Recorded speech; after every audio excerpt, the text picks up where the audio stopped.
Hello everyone, শুরু করছি উপন্যাস অবসেশন পর্ব ৭, লেখিকা অরুণিমা সের কণ্ঠে আরবি। অ্যাশ এখনও গাড়ির সিটে হেলান দিয়ে একটু আগে তার সাথে হওয়া ঘটনাগুলোর কথা ভাবছে।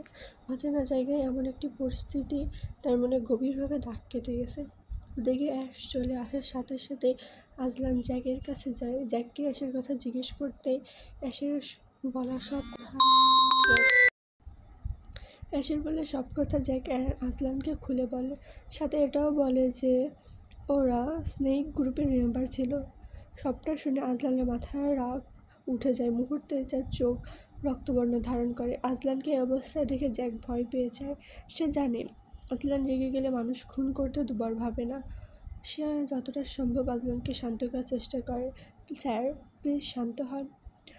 স্নেক গ্রুপের লিডারকে আমার ডেথ সেলে নিয়ে আয় জ্যাক। আজকেই ওর বুক চিরে কলিজা বের করে দেখব ওর সাহস কত, কার দিকেও হাত বাড়িয়েছে তাও জানে না। এটা বলে আজলান গাড়ির দিকে চলে যায়। জ্যাক আজলানের কথা শুনে ঠোক দিল। সে ভালো করেই জানে ডেথ সেলে আজলান কী করে। যে একবার ডেথ সেলে ঢোকে সে জীবন নিয়ে আর সেখান থেকে বের হতে পারে না। আজকে রাতে যে ভয়ঙ্কর কিছু ঘটবে সেটা আন্দাজ করতে ভয়ে তার হাত পা ঠান্ডা হয়ে গেল। গাড়ির কাছে আসতেই আজলানের মুখমণ্ডলের সাথে রাগি ভাবটা চলে গেল। অ্যাশকে চোখের সামনে দেখতে তার পুরো চেহারা শীতলতায় ছেয়ে গেল। গাড়িতে ঢুকে সে দু চোখ ভরে অ্যাশকে দেখতে লাগলো। অ্যাশ ক্লান্ত থাকার কারণে গাড়িতেই ঘুমিয়ে পড়েছে। বাতাসে তার খোলা চুলগুলো বারবার আজলানের মুখে এসে লাগছে।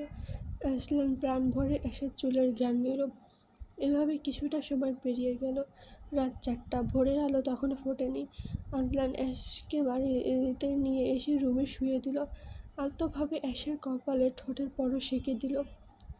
অ্যাশের হাতে পায়ে যেখানে ব্যান্ডেজ করা সেখানে হাত দিয়ে বলল, আজকে যার জন্য তোমার এই অবস্থা, ট্রাস্ট মি মায়াবতী, আমি যদি তাকে মৃত্যুর থেকেও কঠিন যন্ত্রণা দিয়ে উপরে পাঠাতে না পারি তাহলে আমি আজলান ড্রেক না। কথাগুলো বলতে বলতে আজলানের মুখভঙ্গি শক্ত হতে শুরু করল। সময়টা ভোর রাত। ঘড়ির কাঁটা 4:30 ছুঁই। আজলান তার গাড়ি নিয়ে বেরিয়ে পড়ল কোনো ভয়ঙ্কর উদ্দেশ্য পূরণের জন্য। গাড়ি এসে থামলো জঙ্গলের ভিতর থাকা একটা পুরনো বাড়ির সামনে। বাড়িটা দেখেই মনে হচ্ছে এটা অনেক আগের দিনের পরিত্যক্ত। বাড়িটির চারপাশে ঘেরা জঙ্গল, দূর দূরান্ত পর্যন্ত মানুষের ছিটাফোঁটা নেই। আজলান গাড়ি থেকে নামতেই জ্যাক সহ কিছু কালো পোশাক পরিহিত গার্ড তার কাছে এগিয়ে এলো। শুয়োরের বাচ্চা কোথায় জ্যাক? আজলানের কণ্ঠে হিংস্রতা বিদ্যমান। ভিতরে আছে স্যার। আরেকবার ভেবে দেখলে হতো না? ও তো না জেনে। তোকে ওর ব্যাপারে বেশি ভাবতে হবে না। তুই জানিস ও 1 বছরে দেশের প্রায় 10,000 মেয়ে পাচার করেছে? বল, জানিস ও কত মায়ের বুক খালি করছে তা জানিস? এত কিছু করার পর আমি ওকে এতদিন বাঁচিয়ে রেখেছিলাম, কিন্তু আজকে ও নিজেই নিজের মৃত্যু ডেকে আনলো। এখন ওকে আমার হাত থেকে আর কেউ বাঁচাতে পারবে না। এটা বলে আজলান বাড়িটির ভিতরের দিকে এগিয়ে গেল। জ্যাকও পিছু পিছু গেল। বাড়ির ভিতরে ঢুকে আজলান আর জ্যাক একটা ঘরে প্রবেশ করলো। ঘরটা অন্ধকার, স্যাঁতসেঁতে, আর চারিপাশে ভেসে বেড়াচ্ছে পচা রক্ত আর ঘামের গন্ধ। মাথার উপরের দিকে একটা পুরনো বাল্ব জ্বলছে, যা মাঝে মাঝে জ্বলে আবার নিভে যায়। দেয়াল জুড়ে লেগে আছে শুকনো রক্তের দাগ, কোনোটা তাজা, কোনোটা অনেক পুরনো। হ্যাঁ, এটাই আজলানের সেই ডেড সেল, যেখানে একবার কাউকে নিয়ে আসা হলে মৃত্যু ছাড়া তাকে আজলানের হাত থেকে আর কেউ বাঁচাতে পারে না। যে সকল সন্ত্রাসীরা প্রতিনিয়ত সাধারণ মানুষের ক্ষতি করে যাচ্ছে তাদের সকলের শেষ গন্তব্যর স্থান এটা, ডেথ সেল। ঘরের এক কোণায় রাখা আছে মরিচের গুঁড়া, দড়ি, লোহার রড আর নানা ধরনের যন্ত্রপাতি। সব কিছু এমনভাবে সাজানো যেন এগুলো কোনো অস্ত্র নয়, বরং নির্যাতনের শিল্পকর্ম। মেঝেতে ছড়িয়ে আছে মানুষের চুল, নখ আর ছিঁড়ে যাওয়া জামা কাপড়। ঘরের মাঝ বরাবর লোহার চেয়ারে রাখা আছে স্নেক গ্যাংয়ের লিডারকে। সে চুপ করে বসে আছে লোহার চেয়ারে। হাত পা বেঁধে রাখা হয়েছে মরিচা ধরা শিকল দিয়ে। মুখটা আধো আধো আলোয় দেখা যায়। খোলা চোখ, ফেটে যাওয়া ঠোঁট, গাল বেয়ে শুকিয়ে যাওয়া রক্তের রেখা। তার শরীর জুড়ে দাগ, কোনোটা পুড়ে যাওয়া, কোনোটা চাবুকের চিহ্ন, কোনোটা বা নখ দিয়ে খামচে ছেঁড়া। তার সামনে রাখা একটা ছোট টেবিল, তাতে কাঁটাযুক্ত চামচ, ধারালো ব্লেড আর কিছু ইঞ্জেকশন, যার ভিতর তরলগুলোর রং দেখে ভয় লাগে। আজলান এখানে আসার আগে যে ওর উপর নানা রকম শারীরিক নির্যাতন চালানো হয়েছে তার অবস্থা দেখলেই বোঝা যায়। আজলান আর জ্যাক ধীরে পায়ে লোকটির দিকে এগিয়ে যায়। কেমন আছেন লিডার সাহেব?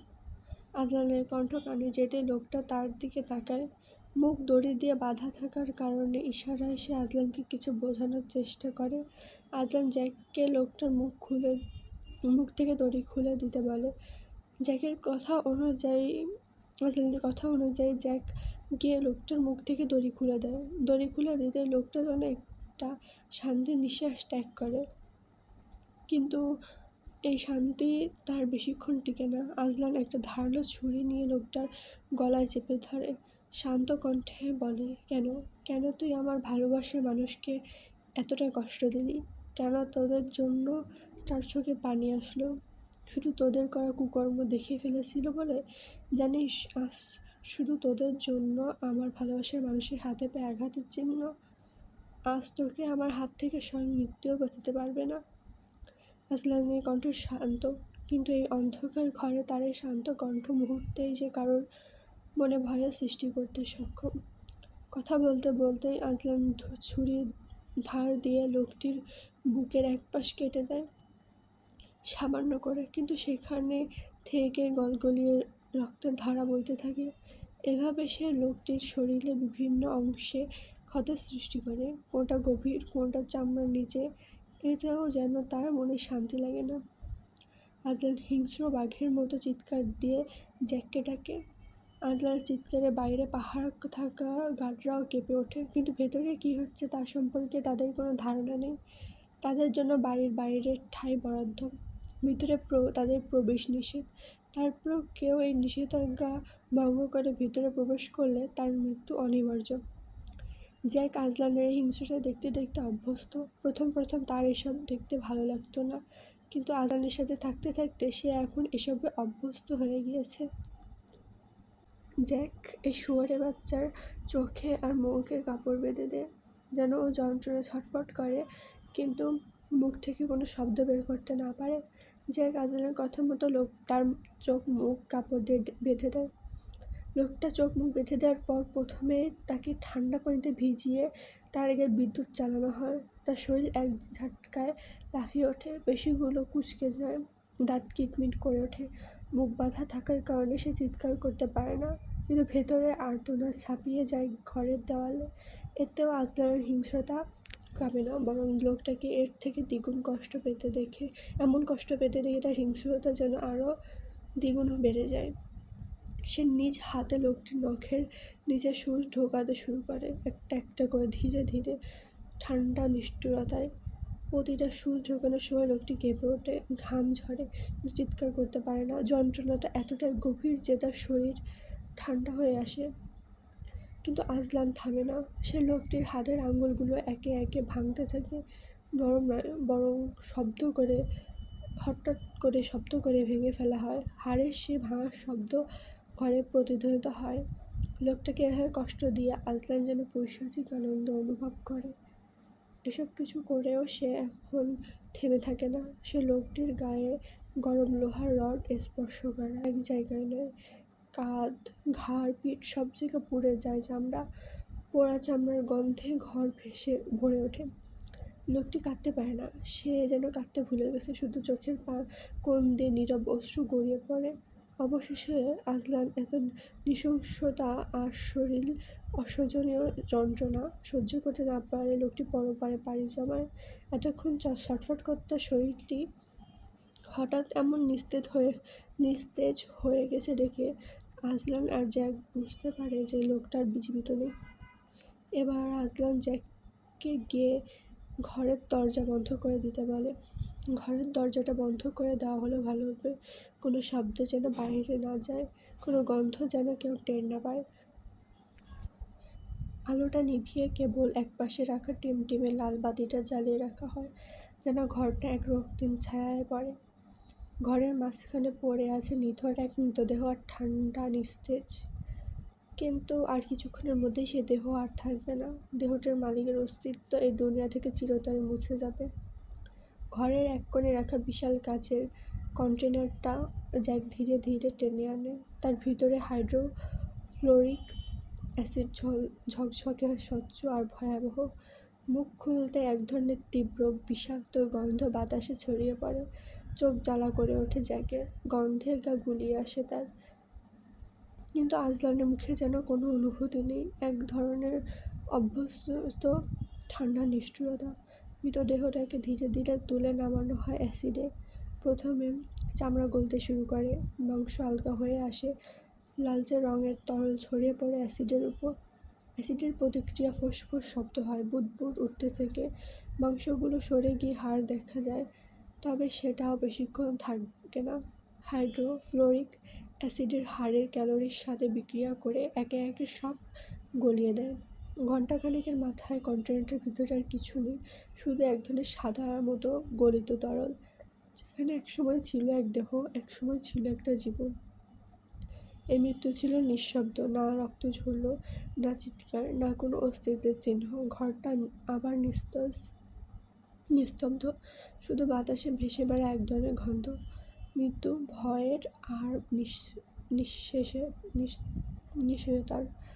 সকাল 10টার দিকে অ্যাশের ঘুম ভাঙে। ঘুম ভাঙতেই সে নিজেকে বিছানায় পায়।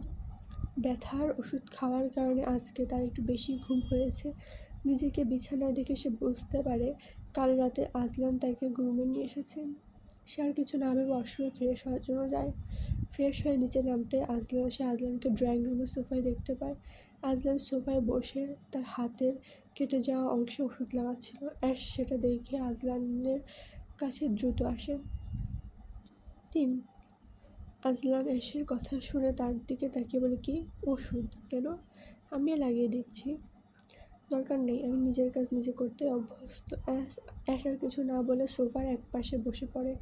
হঠাৎ কাল রাতের কথা মনে পড়তেই সে আজলানকে বলে উঠল, কিছু মনে না করলে আপনাকে একটা প্রশ্ন করব? আজলান ওষুধ লাগাতে লাগাতে বলল, অ্যাশ আজলানের কাছ থেকে সম্মতি পেয়ে যাকে জিজ্ঞেস করো, আপনি কি আমাকে পছন্দ করেন আজলান? অ্যাশের প্রশ্ন শুনে আজলানের হাত থেমে যায়। সে কোনো উত্তর না দিয়ে সেখান থেকে উঠে চলে যায়। অ্যাশ আজলানের এই নীরবতাকে সম্মতি হিসেবে ধরে নেয়, কারণ কালকে রাতে সে আজলানের চোখে তার জন্য চিন্তা দেখেছিল। আর মানুষটা তার জন্যই চিন্তা করে যাকে সে ভালোবাসে, পছন্দ করে। এটা ভেবেই অ্যাশ মনে মনে খুশি হতে থাকে। সেদিনের পর প্রায় 1 মাস কেটে গেছে। এই 1 মাস আজলান অ্যাশকে অফিসে যেতে দেয়নি। সময় পেলেই সে অ্যাশকে ট্রাক ঘুরিয়ে দেখিয়েছে, প্রত্যেকটা রাস্তা ভালো করে চিনিয়েছে, যেন সে আগের বারের মতো কোনো বাজে পরিস্থিতিতে ফেঁসে না যায়।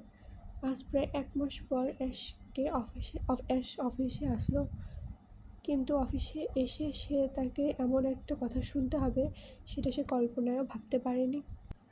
আগামী মাসের 15 তারিখ আজলান আর অলিভিয়ার এঙ্গেজমেন্ট। অফিসে লাঞ্চ টাইমে অ্যাশ অফিসের ক্যান্টিনে ঢুকতেই তার কানে কিছু গুঞ্জন আসলো, আসবো।